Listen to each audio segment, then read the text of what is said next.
Some people will never see your worth. അതെ, നമ്മൾ എങ്ങനെയൊക്കെ അങ്ങോട്ട് കാണിച്ചാലും എങ്ങനെയൊക്കെ നമ്മൾ പരിശ്രമിച്ചാലും ചില ആളുകൾ നമ്മുടെ വില മനസ്സിലാക്കില്ല. സോ അത്തരത്തിലുള്ള ആളുകളിൽ ഒരിക്കലും നമ്മൾ നമ്മുടെ ഊർജം വേസ്റ്റ് ചെയ്യരുത്. അങ്ങനെയുള്ള ആളുകളെ ഫിക്സ് ചെയ്യാൻ വേണ്ടിയിട്ട്, അല്ലെങ്കിൽ അങ്ങനെയുള്ള ആളുകൾ നമ്മളെ നോട്ടീസ് ചെയ്യണമെന്ന് ആഗ്രഹിച്ചുകൊണ്ട്, ഒരുപക്ഷെ നമുക്ക് അവരോട് ഇഷ്ടമായിരിക്കാം, ബഹുമാനമായിരിക്കാം, അപ്പോൾ അത് അതേപോലെ തിരിച്ചും കിട്ടണമെന്ന് ആഗ്രഹിച്ചുകൊണ്ട് നമ്മൾ ഒരുപാട് പ്രയത്നിക്കും.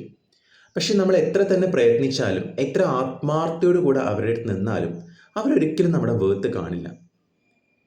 സോ നമ്മുടെ ജീവിതം എന്ന് പറയുന്നത് വളരെ ചെറുതാണ്.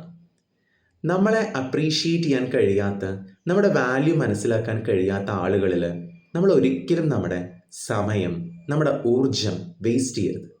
ഈ മറ്റുള്ളവരിലേക്ക് നമ്മുടെ ഊർജം കൊടുക്കുമ്പോൾ നമ്മൾ അത്രയും പിന്നോട്ട് പോയിക്കൊണ്ടിരിക്കുകയാണ് ചെയ്യുക. സോ നമ്മൾ ആ ഊർജത്തിനെ തിരിച്ച് നമ്മളിലേക്ക് കൊണ്ടുവരണം. We should focus on ourselves. നമ്മളിൽ ഫോക്കസ് കൊടുക്കുക, നമ്മൾ സ്വയം ഡെവലപ്പ് ആവുക.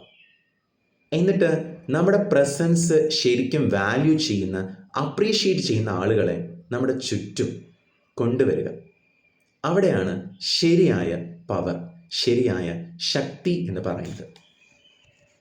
ശരിക്കും നമ്മൾ അത്തരത്തിലുള്ള ആളുകളെ തിരിച്ചറിയാതെ പോകും.